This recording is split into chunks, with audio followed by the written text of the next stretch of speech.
The West African nation of Senegal is for many a beacon of peace and democracy. After 52 years of independence, it stands alone from its neighbours as being the only country not to have experienced a military coup or harsh dictatorship. Yet the build-up to last weekend's presidential elections saw an unprecedented amount of violence on the streets of the capital, Dakar, and could mark the most significant political juncture in the country's recent history. Hello and welcome to Eyewitness with me, John Rees. Early results points towards a runoff between former Prime Minister Macky Sall and the incumbent Abdoulaye Wade, now running for a third term of office. Many Senegalese are accusing Wade of undermining the country's democratic traditions and have over the past weeks taken to the streets in protest. Alex Crutcher reports. Protesters and riot police clashed on the streets of Dakar last week as Senegal braced itself for perhaps the most contentious vote in the country's history. Protests have flared over recent months after Abdoulaye Wade used a constitutional loophole to run for a third term as president. Wade has, on the surface at least, left an impressive legacy in Senegal, but many are angry at falling living standards and rising unemployment that has accompanied his lavish building projects. Many also argue that he has manipulated and weakened the constitution to favour his own family and entourage. Senegal has earned a reputation as one of Africa's most peaceful countries. It has not been plagued by the sectarian and civil conflicts of its neighbours, but violence in recent months has led to at least 10 deaths and only increased public anger. Yet opposition to Wade remains fractured. The June 23rd movement, named in the wake of protests last year, unites many influential parties, yet is vulnerable to internal division. Among the country's youth, the Y'en a marre, or Enough is Enough movement, has grown over the last year. The group, originally from the Dakar suburbs, is led by local rappers who have harnessed Senegal's rich tradition of popular music to take a political message to young but largely apathetic voters. A runoff looks set to take place over the coming weeks under the supervision of former Nigerian President Obasanjo. The test will be whether the opposition can unite behind a single banner and democratic institutions are strong enough to withstand a second round of polling. Well, joining me in the studio today is Oualid Khelifi, a journalist with Ceasefire magazine, recently returned from Dakar. We're also joined over the phone by Marianne Jamie, who's a philanthropist and social entrepreneur who works with a number of civil society and government projects in Senegal. Thanks both of you for joining us. Oualid, what is it that's caused this amount of civil disturbance suddenly in Senegal? I think after 12 years of Wade's rule, people looked to a point when in 2007 he won the elections from the first round and they gave him the last chance. For them, when he came back and he started giving signs that he was going to put himself for a third term and start meddling around with the constitution, that was the kind of triggering point to all the violence and the movements, Y'en a marre and M23 and what have you. So that was the tipping point. Okay. Mariam, let me bring you into the conversation now. Do you see it the same way? Is it this decision to essentially abolish the clause in the Constitution which only allows the president to hold 2 terms that's been the trigger for the recent events? No, I don't think so. I think Wade he's a very greedy man, and he's an intellectual, so he knows how to play with the Senegalese psyche. I think since after he always wanted to become president. Always he was my grandfather. He was in the class of my grandfather. So he was always like this. So he's been playing with the Senegalese psyche and changed the constitution the way he wants. But I think what I'm trying to say is that we don't have a very solid society in Senegal. So we don't have the guys in Senegal. They don't know how to fight their corners. So I guess that's why Wade is very strong. But the protests seem to have been on an unprecedented scale, Oualid. So there's something stirring here in civil society in Senegal, isn't there? I mean, there is definitely something stirring in Dakar, and one thing that is very important about the polity of Senegal that is very Dakar-centrist in the sense that things, even if they took place somewhere else, I mean, there UNAMAR and some other social civil society actors, they were born in other places like Kaolack, and they were not necessarily in Dakar, and then they came to Dakar. All in a sudden came June 23, and then people started feeling the threat of their hopes not being renewed. It's all about the hope. They've seen that all the investments, projects, everything that's been done by Wade and his establishment has not reduced unemployment, has not improved the reality for young Senegalese.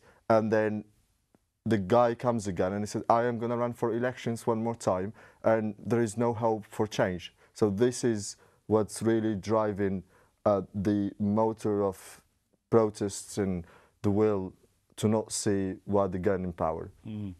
Marianne, do you think that there's some impact of the Arab revolutions here? After all, I mean, there's at least the superficial similarity that there's an octogenarian head of state who's tried to hang on to power. So do you think there's been some inspiration drawn from the events in the Arab world? Absolutely. I mean, no doubt. You know, I think the social media, Facebook and Twitter has played an amazing role. You know, it's not big like in Nigeria or other countries in Egypt, but I think we have a small number of people in Dakar right now who are, you know, into social media. Macky Sall himself is in Twitter, is communicating, is telling people what his strategy are. So people know what's happening right now. But I think, you know, we're starting to develop an understanding now of what is around us in Senegal. That's why Wade is stuck. Wade is completely stuck now, and everything is getting transparent. But definitely the uprising of Egypt and other countries have definitely give us inspiration, and it's contagious now. It's going everywhere. People are very hungry in Senegal. People don't have jobs in Senegal. You know, Senegal is the land of intellectuals. You know, we are intellectuals since the French colonies. You know, we've been known by that. The Afrique Noire, all the big Senegalese, all the presidents from Africa studied in Dakar. So, you know, he just needs to go and just let us run our country. Do you agree with that? Do you think there is an inspiration here drawn from the Arab revolutions? I think there is certainly an element that encouraged the youth to go on the streets and ask for the rights. But I think UNAMAR, for example, as an organization, is more inspired by Spanish Indignados movement, for example, or what we have here in London, Occupy London and Wall Street movements. They are units who want to discredit the political spectrum of Senegal. It's not only Wade's party. They know that the Sall, for example, and other contenders for the presidential elections, they were in PDS, in his political party. What they wanted is build a platform to tell to the other Senegalese, especially the young, the unemployed, and the left behind, tell them we have a problem, we have a social crisis, and these politicians that we've had for the last 12 years and the ones that are telling us we're gonna renew your hope again are not credited. We need an alternative. But so far, according to what I've seen, there have not been a credible plan from UNAMAR or from M23. Perhaps M23 has been more successful in villages, but also it's been a kind of umbrella for many of the contenders, including Sall or Idrissa Seck. They've gone on M23 rallies. I remember seeing this back in December.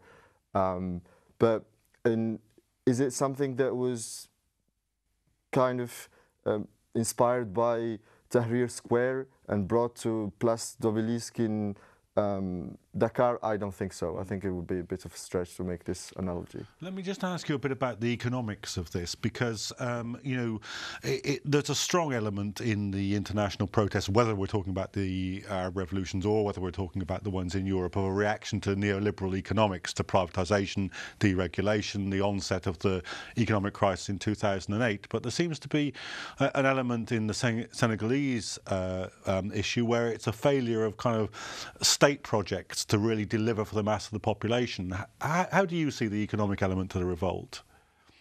I think the main failure is triggered by the fact that all the development projects that they were launched in 2000, and they promised a lot. They were focused on infrastructure, they were focused on building new roads, new airports. It's not being delivered yet, it's late.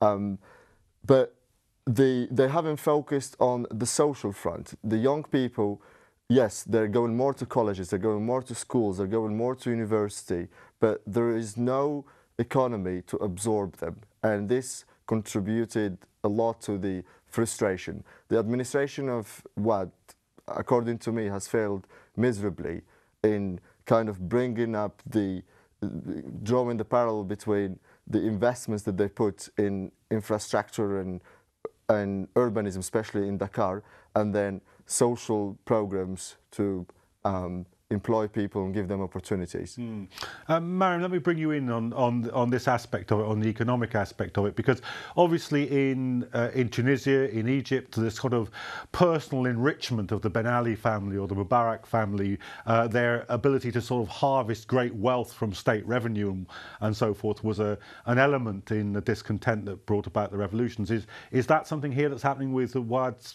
family and entourage? I think I will slightly disagree with your guess, but I think what's happened in Senegal, this is a problem in Senegal. Senegal is the land of projects. So the amount of the millions of dollars that go into Senegal is amazing. So it's from France, from the UK, and from China. But what you see is that, like you said earlier, we don't have a structure. All these small civil society you see that want to change Senegal or want to challenge what, they don't actually have a structure. They don't actually understand the processes to take to get rid of what. That's number one. Number two, the money that comes in Senegal is so badly managed. It's unbelievable. From, like I said, the airport. I mean, the airport started to be built when I was very young. It's still there. Every time you go to Dakar, it's the same system. The same contracts goes to the same people, circle friends. The ministers, everybody have in the same bowl as in Dakar. So the money is between them. That's why we're not progressing. The poor are still poor, the rich are still rich. But because Senegal is divided by caste and is divided by class, the rich people now are poor, and now the people like Wade, when my grandfather were very rich, they were very poor. Now they are the richest people in Senegal. They have good buildings, houses, cars, you name it. Their wives are in London, traveling, going shopping. It's crazy. So that's why the people are they kind of fed up now. They say, you guys can't just keep eating the money and, using the money and leaving us behind. And that's what you see now. And it will not stop until we have a very structured, coalition government, or I don't know, something very solid to kind of like challenge Wade. And Wade need to see that we are behind. The civil society is getting stronger and stronger. That's why people like Youssou, they can't become president in Senegal because, they're very solid. They don't have a very solid structure behind them to make this work. That's what's happening in Senegal. But I think the money is there in Senegal, but it's just being used by small people who are extremely wealthy. I'm talking about really wealthy. Well, as Marianne said there, one of the stories drawing much controversy in the run-up to these elections was the presidential bid of Senegalese musician Youssou N'Dour.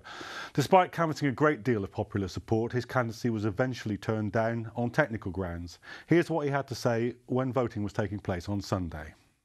Nous n'accepterons pas quand même qu'un coup de force électorale puisse se passer ici. We won't accept an electoral coup here in Senegal.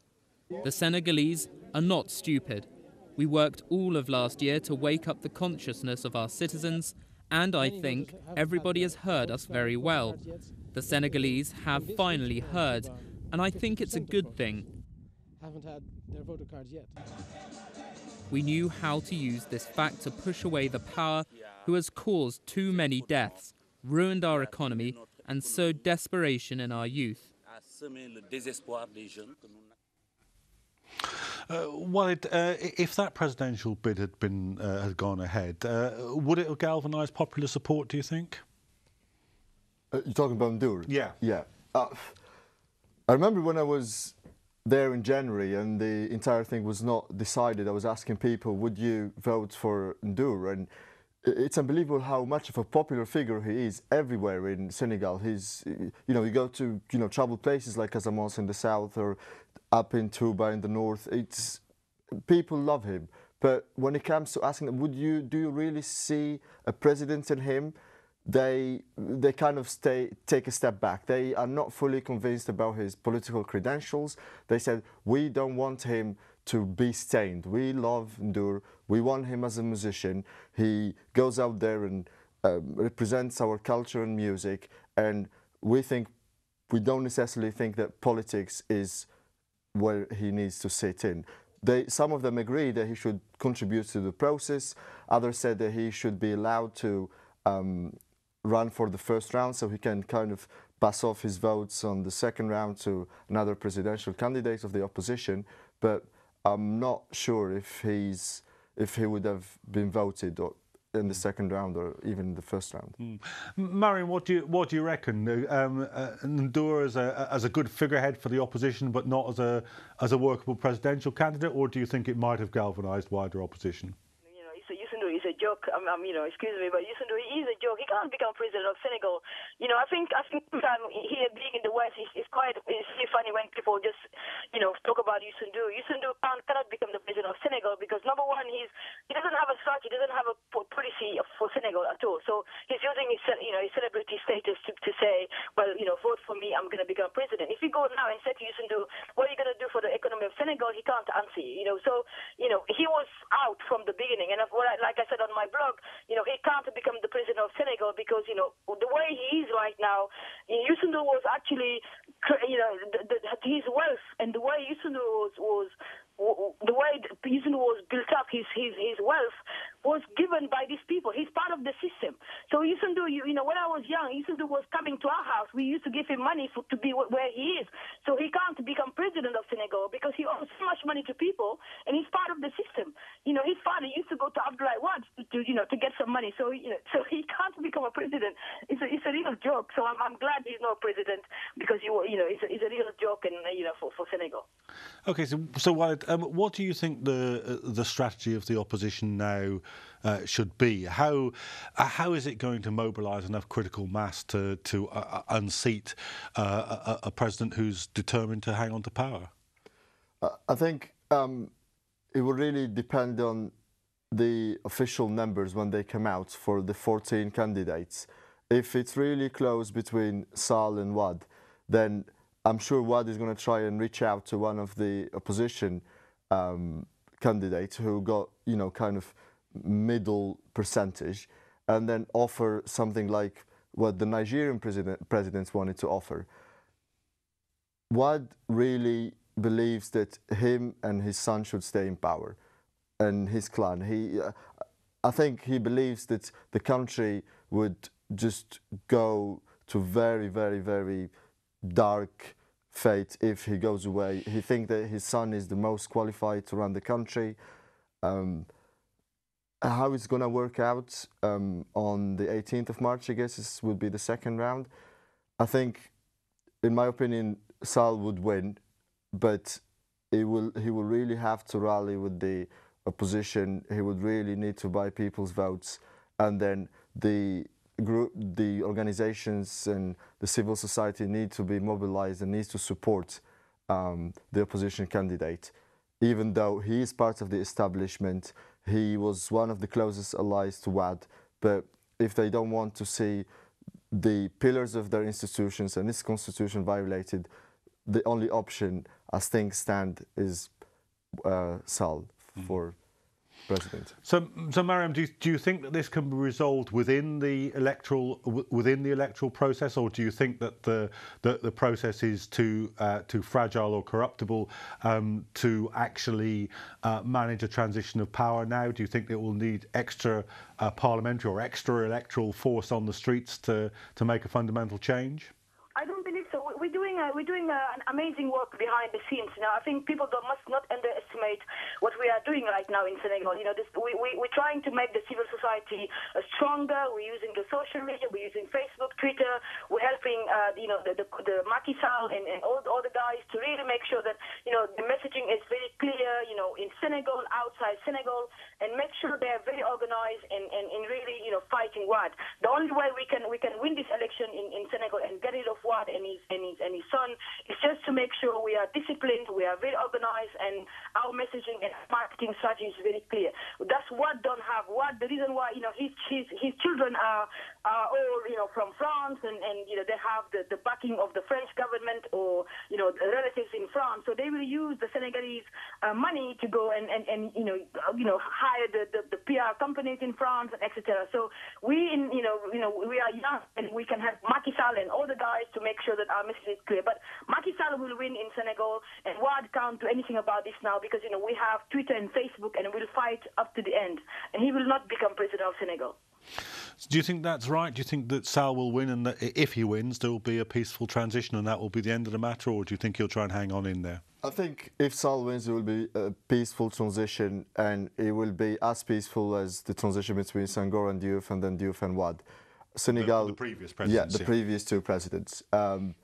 If for some reason Wade insists on clinging to power, then I think there would be trouble in Senegal. I don't predict a scenario like Ivory Coast or elsewhere in the region where it will descend into full-blown violence. I don't think it's in the blood of Senegalese people to do so, but I think there will be some disturbance for a long time, and it's in Wade's interest to leave, and of course for the interest of his people.